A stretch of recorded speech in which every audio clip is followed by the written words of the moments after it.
Before we begin, I had 3 other videos planned before this one, but I feel like this is important to mention, and keep in mind this is meant to be a PSA. This won't be monetized, this won't have any fancy editing, and won't have anything relating to my red bubble or anything like that. This is a disclaimer. Please do not go after the person that is mentioned, and definitely do not go after anyone else who's mentioned in this video. This isn't a very easy video so about 4 days ago from the writing of this script, I don't know if this person is imprisoned yet or not, but a well-known reviewer in the Brony community named ToonKriticY2K has been exposed as a pedophile and having relations with a 14-year-old girl, as in sexual. Yes, hearing these stories, I feel it's kind of important to warn all of you about this user. Now, let me get into more detail about the situation at hand. The conversation started out normal, I suppose, hiding it as helping others.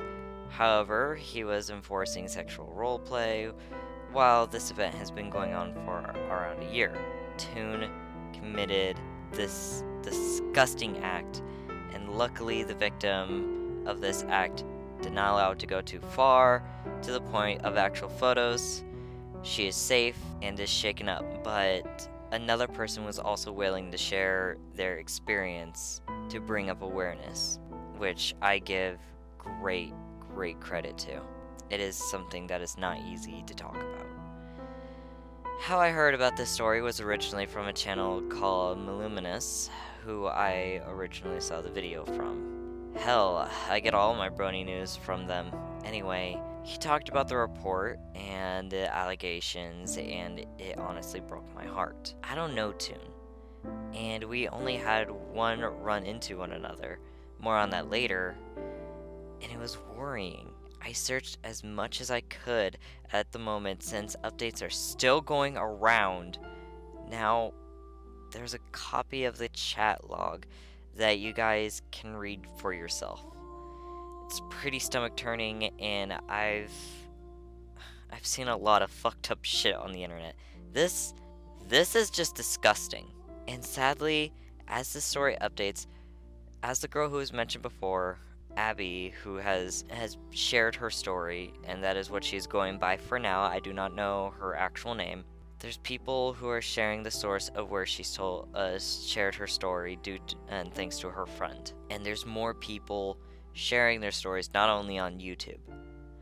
Many members in the Brony community, especially in the analysis community, like Dr. Wolf, Josh Scorcher, Mad Munchkin, and Lightning Blitz, and so many more, have been cutting ties with him when it comes to not only being their friend, but when it comes to actual projects. I consider them extremely lucky for that, and I thank them for that. They informed the authorities and PonyCon staff members as well, and just to be safe, in case he leaks into anime conventions as well, I want others to be safe.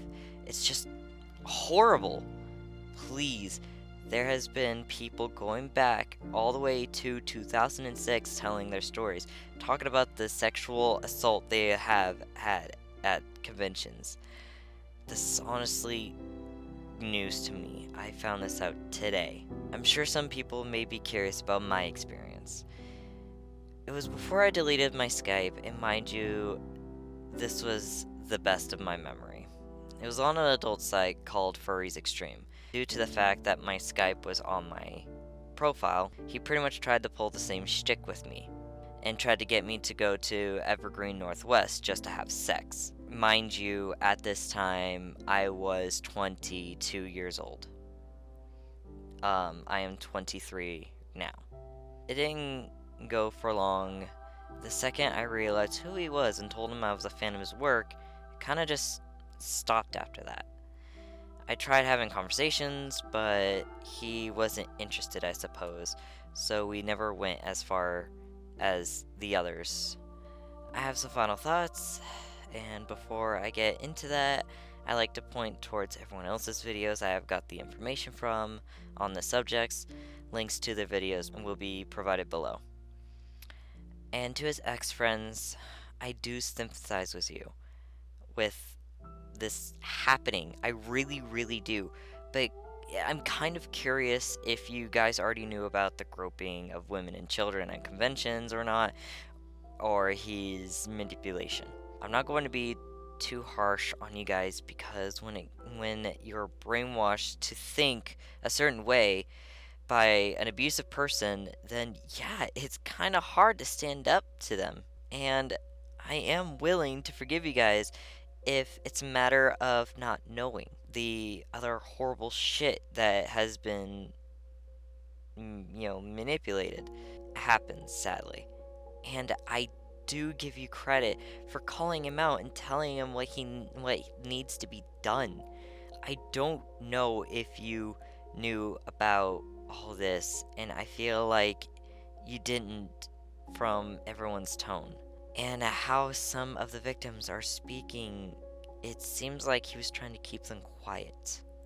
Toon, or Zach, if you're watching this somehow, this is not only a big disappointment from the community, YouTube, your family, but yourself. Evidence is proving that all the way back from 2006. I don't understand why you're doing this, and I've seen this happen before. Hell, I experienced it. You need help, Toon. Professional help. And don't lie about it, because it's obvious that you aren't. If you are locked up, good. If not, please turn yourself in. The fact that also you admitted it, it makes it worse on your end. You need to turn yourself in. This is horrible. This doesn't excuse the groping. This doesn't excuse the abuse that you put on your friends and fans, and possibly your family. So this has been a PSA on ToonKritic. Please, minors and adults alike, be safe and avoid this man if he isn't locked up yet. He needs help. And send love, but not only to his friends and family, but especially the victims of this man, because they need it more. Actually, let's not call them victims. Let's call them survivors. This has been Peggy Gamer, signing out.